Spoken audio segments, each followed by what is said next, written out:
جی سر. مجلس اتحاد المسلمین کی جانب سے حیدرآباد کے جو ایم پی لیٹ اسکیم کے تحت آج آنگن واڑی بلڈنگ کا افتتاح یہ اردو میڈیم کالی خبر اسکول میں کیا گیا، جس کی لاگت 35 لاکھ کی طرف سے ایم پی لیٹ میں دیا گیا تھا. اور آپ جانتے کہ اس مقام پر 1.5 کروڑ کی لاگت سے میں نے ایک Urdu medium government high school کی بلڈنگ بھی ایم پی لیٹ اسکیم سے یہاں پر بنائی گئی ہے. تو یہ بہت اصرار تھا. آپ جانتے کہ آنگن واڑی جتنے سینٹرز ہیں وہاں پر 2 سال سے لے کر 1 سال سے 6 سال کے بچوں کو یہاں پر لا کر دن میں کھانا کھلایا جاتا، اور پھر ان کے والدین کو بھی، خاص طور سے ان کی والدہ کو، بچوں کی والدہ کو یہاں پر کھانا ملتا ہے. تو یہ ایک نیوٹریشن ان کو ملتا ہے، اس سے فائدہ ہوتا ہے. اور جو میل نیوٹریشن ہوتا ہے چھوٹے بچوں میں، اس آنگن واڑی کے ان سینٹر سے اس کی روک تھام بھی ہوتی ہے. اور ایک الحمدللہ ایک اچھی پختہ بلڈنگ بنائی گئی ہے 35 لاکھ کی لاگت سے. ایک ٹوائلٹ بھی، بیت الخلاء بھی تعمیر کیا گیا ہے، اور وہاں پر ایک اسی میں کھانا پکانے کا بھی انتظام وہاں پر کر دیا گیا ہے. تو مجھے یقین ہے کہ انشاءاللہ تعالی اس سے ان معصوم بچوں کو اور ان کی خاص طور سے ان کی والدہ کو بھی اس سے بہت بڑا فائدہ ہوگا. اور مجلس کی کوشش یہی ہے کہ جہاں تک ہو سکے عوام کو ہر سہولت ان کو مہیا کیا جائے. اور ہماری کوشش یہ ہے کہ حیدرآباد پارلیمنٹ حلقے کو بہتر سے بہتر بنایا جائے.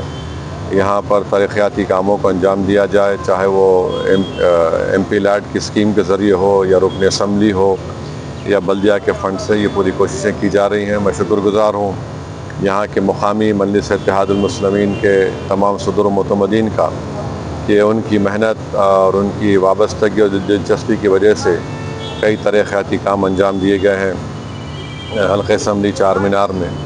اور میں آخر میں آپ تمام سے پھر سے اپیل کر رہا ہوں کہ جو وقت ہمارے پاس ہے اس میں SIR کا جو ہیلپ ڈیسک سینٹر مجلس اتحاد المسلمین کی طرف سے قائم کیا گیا ہے. میری آپ تمام لوگوں سے بلا لحاظ مذہب و ملت اپیل ہے کہ آپ SIR میں اپنی میپنگ کروائیے، اور خاص طور سے نام کو صحیح لکھیے، تاکہ جب SIR شروع ہوگا، لوگ یہ بول رہے ہیں کہ جون کے دوسرے ہفتے میں شروع ہوگا، تو آپ کو جو سہولت مجلس اتحاد المسلمین کی طرف سے دی جا رہی ہے، صرف اس سے میری آپ سے اپیل ہے کہ آپ آ کر اپنے ناموں کی میپنگ کروائیے. اور جس کا نام 2002 کی لسٹ میں نہیں ہے، اور اگر ان کے والد والدہ یا دادا دادی نانا نانی سے میپنگ نہیں ہو رہی ہے، تو آپ کو اپنا ڈاکیومنٹ بنانا پڑے گا. اور اس کی بھی سہولت ای-سیوا میں رکھی گئی ہے. تو وقت کم ہے، ذرا احتیاط سے کام لیجئے اور پورا دلچسپی لیجئے اس میں. یہ صرف ووٹر لسٹ میں نام ڈالنا نہیں ہے، بلکہ غیر ضروری طور پر اس کو شہریت سے، سٹیزن شپ سے جوڑ دیا گیا ہے. تو آپ کے پاس اس پورا مہینہ ہے، اس کا صحیح فائدہ اٹھاتے ہوئے آپ دارالسلام پر یا جہاں کہیں مجلس کے SIR کے ہیلپ ڈیسک کے وہاں پر جا کر، جو ہم نے ایپ کریٹ کیا ہے، ایپ بنایا ہے، جس میں 2002 کی ووٹر لسٹ بھی ہے، 2024 کی ووٹر لسٹ ہے، اور ECI کے ویب سائٹ کی بھی ووٹر لسٹ ہے. اس سے آسانی سے آپ کی میپنگ ہو جائے گی. اور اس فارم میں جو طریقہ کار ہم نے بنایا ہے اس کا بھی آپ کو بہت بڑا فائدہ ہوگا، تاکہ جب BLO آپ کو انیمریشن فارم لا کے دیں گے، جو فارم مجلس آپ کو دے رہی ہے اسی کو آپ صحیح طریقے سے فل کر دیجئے، اور اس سے آپ کا بہت بڑا فائدہ ہوگا. بہت بہت شکریہ آپ کا.